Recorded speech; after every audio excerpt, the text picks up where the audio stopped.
n'umuntu mwana Karabo uri mu kirere uvukana n'umuntu agatumira abandi waka kwihorera ni igihe akumva iyi ni igihe ariko sa mugani urajya muri abo bantu urajyana iki nta nkweto nzimufite Imana iguye ibyo jyana muri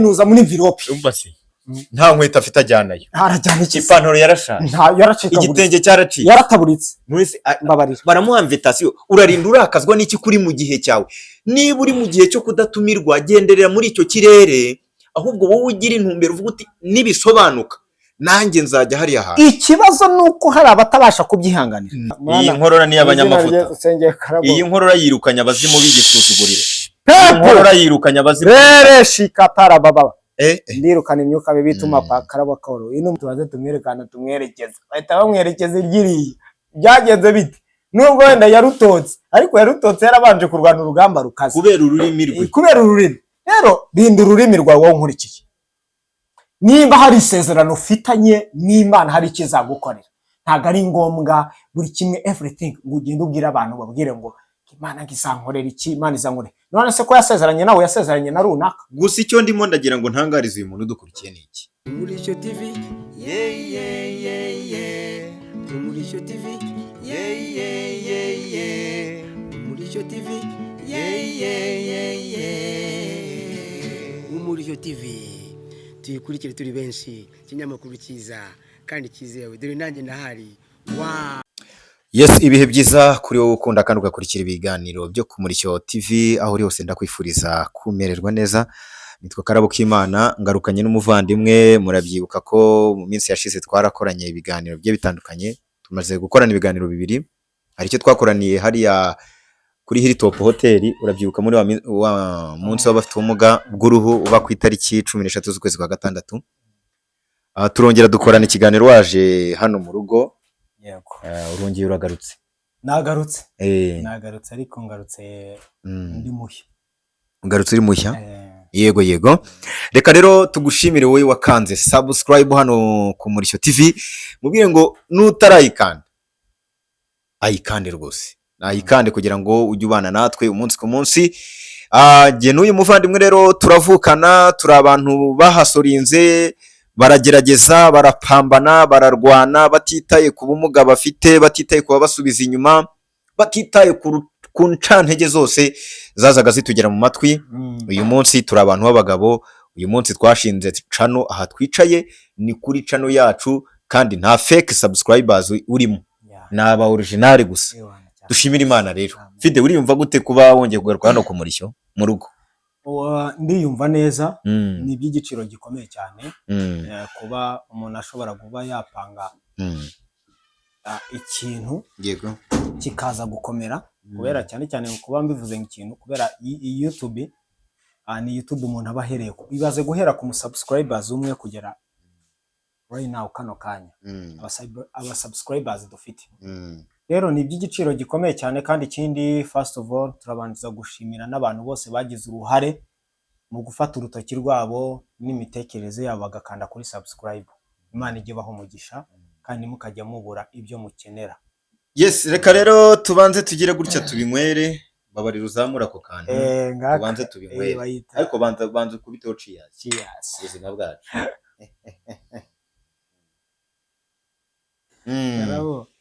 Ndagukunda cyane babo babyita kubinywera. Mu by'ukuri rero nkuko bibona twavuye kure twari nzahare ariko uyu munsi witeka yaradusekeje. Amen. Hari benshi twanyuragaho bakavuga bati twebwe tubyaye abantu nk'abariya twabajugunya si umwe si babiri si batatu babitubwiye si bane ni benshi kandi wabareba ukabona bafite ikintu bita igipimo cy'ubwenge kiri hejuru. Umuntu akakwitegereza akakora akavuga ati uyu muntu ngiye mubyaye namujugunye. Benshi barabina ibyo batekereza kubona sibyo. Ubwo bwenge rero uwo muntu yabaga afite mutaza kugira ngo n'ubwenge bwaturutse ku Mana bwabaga ari ubwenge buvuye kuri Sekibi Satani. Dushimira Imana rero ko twebwe ibyo abantu batwifurije atari byo byabaye. Turashimira Imana nuko sibyo fite. Yego. Urabyibuka urugendo twagize nta muntu tugirira impuhwe ntawe buri muntu wese tubona tugenda akavuga ati bariya bararaye ntibiriwe bakadufata nyine nkaho bazagera, ntaho tuzagera, bakumva ko isaha ku isaha dushobora gupfa. Higeze kugira gutya hatera ikintu bita ubwicanyi bwakorerwaga aba albinism. Hari umuntu wigeze kunkosora arambwira ngo ntabwo bavuga albinism, albinism. Ubwo rero ubwo bwicanyi bwaje bukorerwa abantu basa nkatwe, abantu barahaguruka bafite ubumuga bw'uruhu. Abantu tukanyura ahantu ngo dore imari, ngo dore boro, nguriya wamukuramo fuso, nguriya umugurishije ngo wagura inkoko, nguriya umugurishije wagura inka. Iyo mba ntarakizwa nari kubabwira ntibarakagurirwa irimbi. Ariko n'ubundi biri iravuga ngo ntukemere ko umurozi abaho. Gutu. Ntukemere ko umurozi abaho. Amina. Kuko icya mbere Bibiri iravuga ngo uwanga mwene se aba ari iki? Aba ari umwicanyi mubi. None se guki waha amahoro umwicanyi? Aha. Kuvuga ngo ubonye umuntu wifuje ko uwo muntu ubona yapfuye, never ever. Nawe udukurikiye birashoboka ko hari abantu bakwanze banagutega iminsi ukiri mu mutoya. Ariko uyu munsi urakuze, urimo wanakanze subscribe hano ku Murishyo TV, urimo uratureba. Imana ikomeze gukomeze, ikuzamure, igukomereza amaboko, igukomereza ibitekerezo, gukomereza intambwe, gukomereza budget zawe, buri kimwe cyose Imana igikomeza. Maze abantu bakurwanya bajye bicara bakorwa n'isoni umunsi ku munsi. Ntacyo bazagutwara. Wabayeho batabishaka urakura. Warigiye kuvuga iki? Hari ijambo rijye rivuga rivuge muri Bible. The Bible says, Bibiri ijambo ry'Imana riravuga ngo Uwiteka ngo ntegurira ameza hagati y'abanzi banjye. None sugira ngo kuba puzzle, kugira ngo kuba Karabo k'Imana ari gufata microphone right now, ugira ngo nuko abanzi babishaka. No. Aya n'ameza Imana yateguye. Ugira ngo kuba uri kunywa ino juice imeze gutya, ihenze gutya, uri kunywera mu birahure byiza, wicaye imbere ya kamera, ugira ngo ni impuhwe z'abanzi.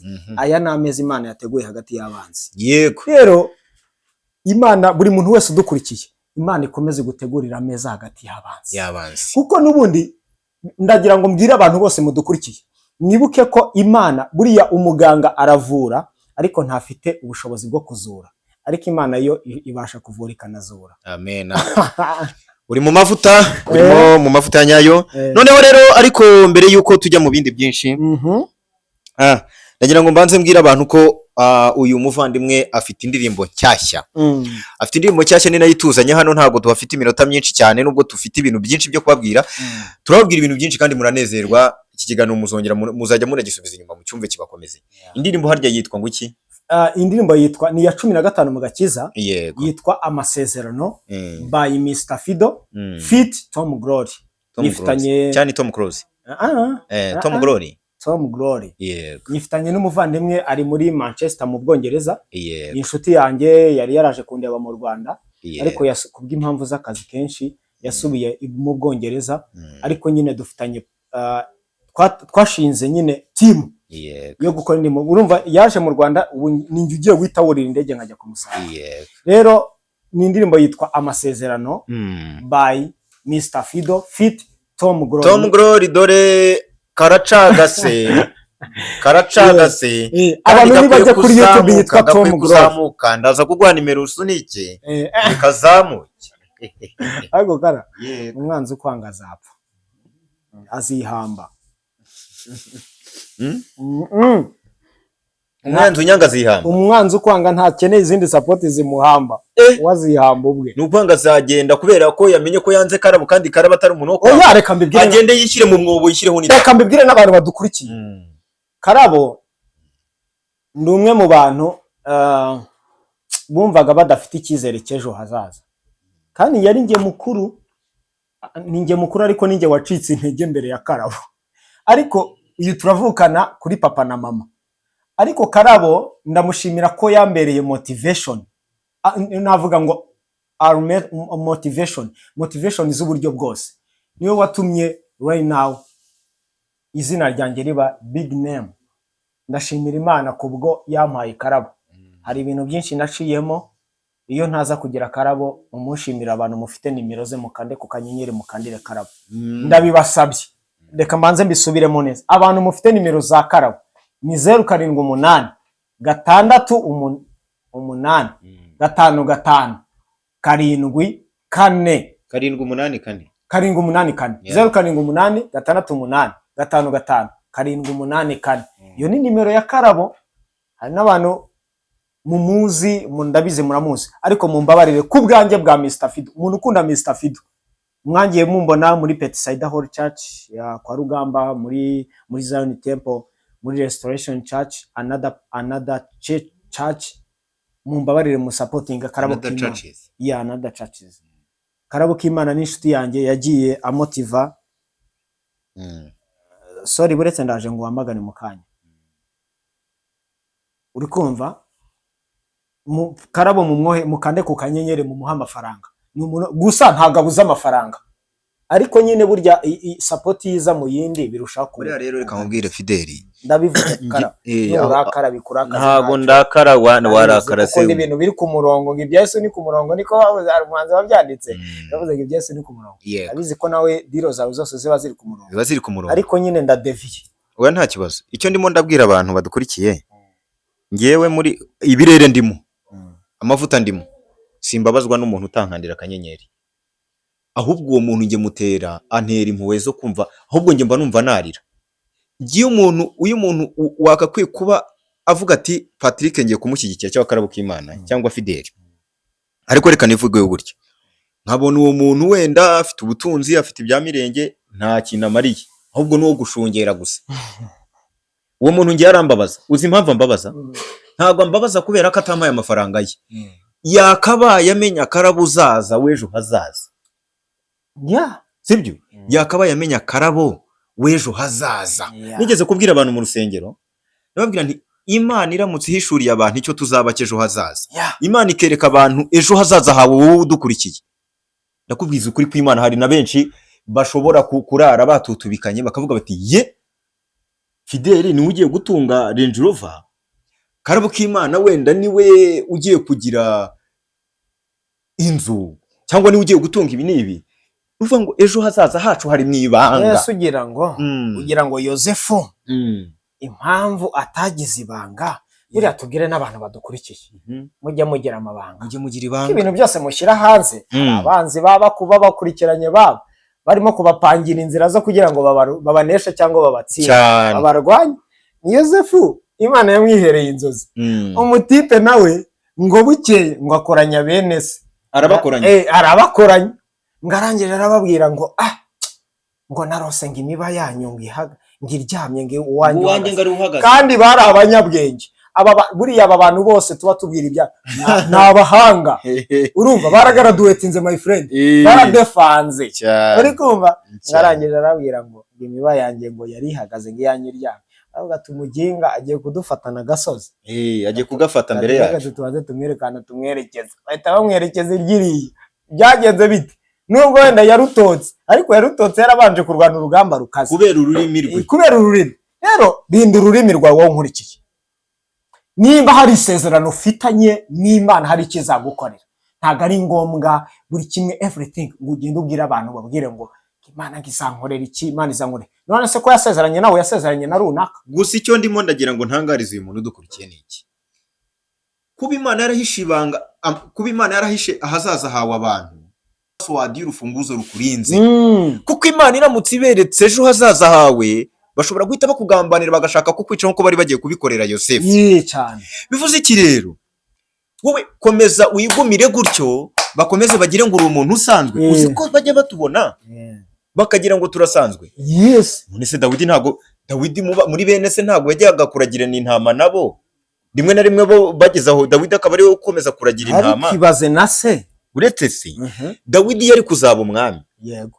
Bene se ngo barize bararangije amakaminuza n'ibiki byose. Ariko ntibari bazi ibanga Imana imugambiriyeho. Nawe kudukurikiye ndagira ngo nkubwire ngo Imana iguhishiye ibanga. Abisi batazi. Dawidi ngo hacaho igihe yibereye mu ishyamba nganukaho butamatama. Urumva abantu birageza ivuga ko nuko butamatama yari yararenzwe n'ibigeragezo. Urumva yari yaragiye mu sibyo? Muri proud muri ntuza y'amatungo. Iyo baza kumenya bene se cyangwa na se na nyina, iyo baza kumenya ko Dawidi azaba umwami wa Isirayeli. Si wowe biririmbye mu ndirimbo? Yego.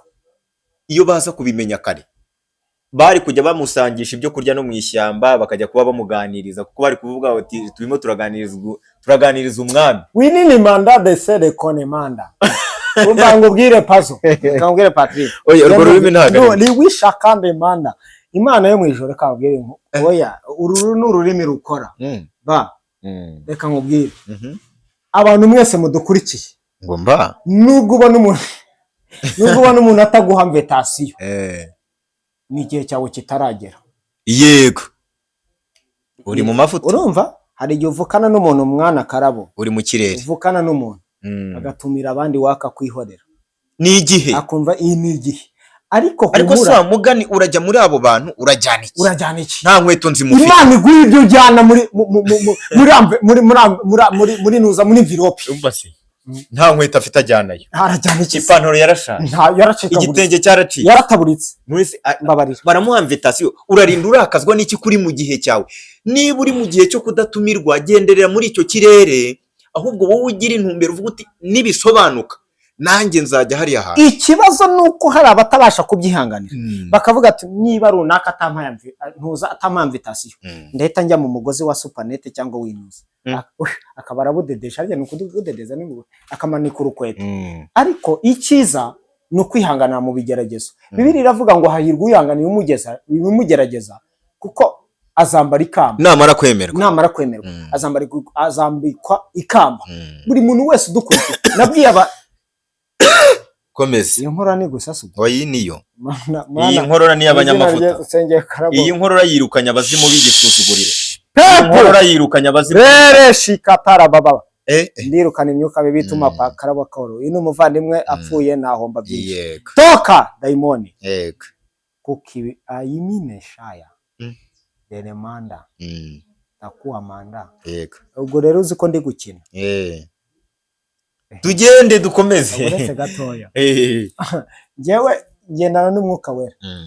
Ikintu nabwira buri muntu wese udukurikiye. No gushenga musimo bisi se.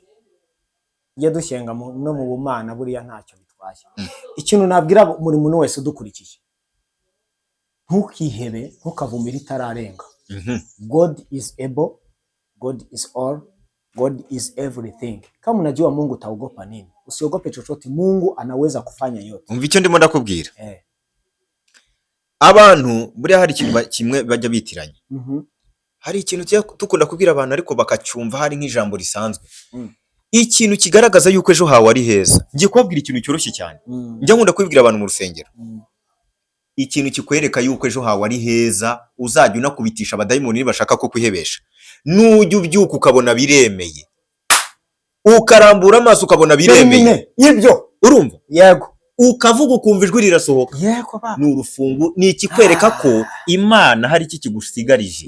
Hari impamvu bamwe bagiye uyu munsi wowe ukaba ugihumeka. Ari ibintu byateye rero. Sike bavuga kandi bivuge gaciye nongorera. Yego. Sike bavuga ngo byitwa nyashi. Ibintu byitwa nyashi? Nyashi. Nyashi ko bivanzemo hano bishatse kuvuga iki? Oya. Ariko reka mbwira mu buri wese udukurikira arabyumva. Abantu bafite nyashi ni ugiye kubwira? Ndashaka kubanza hari igisobanuro nshaka kuvana kuri nyashi. Yego. Umuntu akavuga ngo ngafite nyashi. Kumva? Umuntu akavuga ngo mfite inzobe ngo yumutse imeze fresh. Mfite uburebure bwa santimetero na metero gutya right? Mfite gutya na gutya, mfite imitungo, mfite family, mfite buri kimwe cyose.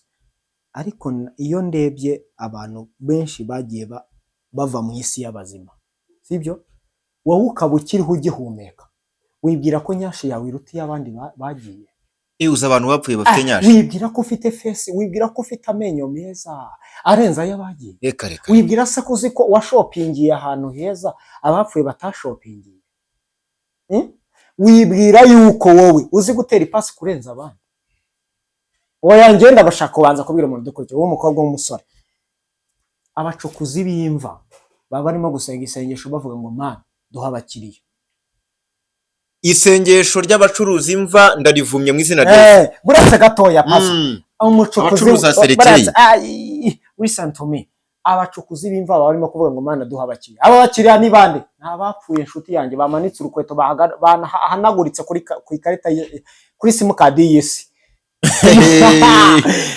Umuntu ubaza serekeye nabo barimo gusenga avuga ngo Uwiteka ngo mbabarire umukiriya. Imana imbabarire ndinde kuba abakiriya babo bantu. Toka ndacinaraje ndavunaguye ndanetararije toka ndatwitse. Ariko kandi nabo ni abantu nta kibazo nagirana nabo ko naba bari mu kazi kabo. Umuganga yangajwa mu kazi, ndumva ndi mu mavuta, avuga ngo ndakeneye abakiriya. Abakiriya ni bane, n'abantu barembye baza batitira bakunje inzara nk'iz'inkoko ngo watuvuye tukakira. Ariko ikibazo cy'umurwayi kivura umuganga, uri kumva? Ariko right now wowe udukurikiye no comedy, wowe udukurikiye kuburiho, shima Imana kuburiho. Gusa tubwira abantu ko uyu munsi tunyuzwe n'Imana mu mutima wacu, turishimira kuba turiho nawe, kandi mfasha dushimana Imana. Dushimire Imana yahaye ubwenge uyu muzungu wakoze YouTube. Ashobora kuba yarayikoze yifitiye ubwenge busanzwe, atazi ko YouTube izanyuraho abakozi b'Imana nkatwe cyane vraiment. Ariko dushimira Imana yuko igifata ibintu bitariho ikabigira ibiriho. Ubundi kuva YouTube ubu ngubu twe twayizaho, ubu nibwo YouTube yake, ubu nibwo yejejwe. Izi za YouTube zose twe turazejeje. Nimba hari sacrifices zatangwaga kugira ngo hagire ibikorwa n'izo za YouTube, turazinetararije. Uyu munsi wa none, uyu munsi tuhagaze mu kirere kizima, twamagana imivumo yose yo kuri izi mbuga nkoranyambaga. Uyu munsi tuzatwiha imigisha. Hari abantu bagiye wenda bakavuma bakavuga ngo Karabo na Fideli ntibazaringa umutarizi YouTube uzaba ntizizazamuke. None umuntu yarantutse kuri TikTok. Ariko turabanetararije mu izina rya Yesu. Pazo, ngewe right now, ngewe mbere na mbere first of all mubanze mujye kuri YouTube yitwa Tom Glory. Tom Glory, umuntu uzi kwandika Glory neza. Oya, kugira ngo babyumve. Amasezerano by Mr Fido Fit Tom Glory. Ariko mbere na mbere ikintu irimo hano hasi, indirimbo irimo hano hasi, barebe muri comment. Barayibona, mujye no muri community muraza kuyibonamo. Hari ikintu nshaka kuvuga. Umbabarire Pazo. Iki kiganiro ni gishaka kibi cyane. Oya, mu izina rya Yesu. Uri kumva? Oya. Pepu. Oya, ibyo byanyuma byihorere. Oya, nyine nta kibazo nyine. Nubambaye ingofero ihenze kandi nziza cyane. Urumva? Pazo, nge ndashaka ndabisubiramo.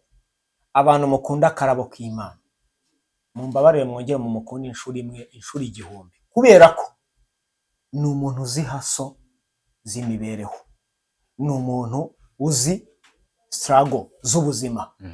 Twe twavukanye ubumuga my friend, wowe utatureba gutya twambaye gutya, iyi myenda nambaye Pazo irahenda. Irahenda byatara ababizi bo barabizi. Irahenze cyane ni isa igura ngahe. Irahenze, iyi nayigura n'umutipa mu Bwongereza. Uri turi gukora indirimbo.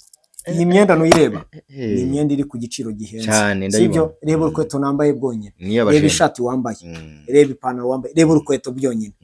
Twebwe twavuye kure. Turi njya numva hari abavuga ngo ni ba Mutoka Mbare, ariko nyine ni mu Giswahili twe turi watoka Mbare, twavuye kure.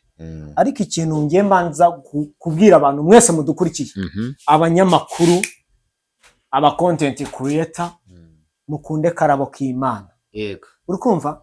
Karabo k'Imana ngewe ikintu namushimira, ngiye narabuze uburyo mbivuga mwana. Reka Imana sirwa ko nambaye kano kamikoro, reka mbivugireho ninshaka sinzongera no kuyibona. Uri kumva? Tugiye gusoza. Karabo k'Imana ndamushimiye imbere yanyu. Kugira ngo nambare imyenda iza gutya egare. Karabo k'Imana kugira ngo ngire big names egare. Big name. Karabo k'Imana ngiye ndashimira Karabo k'Imana, no muvandimwe mwiza, ngiye iyo atanavuka nubwo nari kubaho. Ngiye rero atazajya n'umuntu nteranya na Karabo akambwira ngo ndi bumworoheye, sinzakorohera. Nzakurwanya hasi hejuru. Yego. Rero icyo nabwira abantu, dufite indirimbo nshya Karabo. Indirimbo nshyashya yitwa Turimbeho gato. Amasezerano. Tugana ku musozi turirimbeho kantu gatoya. Ngiyewe ndayizi, sinzi nimba uyiziho gatoya. Siyo mu gitabo se? Ya 15 mu Gakiza. Ifitanye n'umuhungu n'umugabo mu Bwongereza yitwa Tom. Yego. Iravuga ngo amasezerano yose uko Imana iyatanga yakomejwe n'amaraso y'umwami wacu Yesu. Isi ntibizavaho, ijuru rikavaho, uwizera azabona ayo masezerano. Wow, sorry zangu. very good. Nimero yawe? Nimero yanjye abashaka kumvugisha mwandike 078 90 3 388. Yego. 078 yego 90 3 388. wakoze kuza. Mumbabarire mukore subscribe kuri Tom Glory. Mukore subscribe. Ibindi birahita bikunda. Dushimire iri video muyitegereze. Dushimire Mr Fido, dushimire abadukurikiye mwese, mbabwire ko ibindi biganiro nakagaruka. Abakeneye uyu mukameramani kumubona biroroshye cyane, uce kuri nimero yanjye, yitwa Dr Tusi. Nige mu itubaza ukoresha umudogiteri. Ubwo ibindi muzambaze. Fidel rero tumushimire cyane. Asante baba. Umukobwa wumva yiyangaje ko Fidel bajyanamo neza ubu ngubu, unyandikire. Umukobwa ushaka ko dushaka Fidel ndashaka kumujyana nkamushakisha umugore, ubwo ngiye kuvuga mu indi. Kugira umugore. Njyewe nta rugo mfite. Nta rugo ufite nyine babyumvise. Nta rugo mfite. Imana ibarinde rero.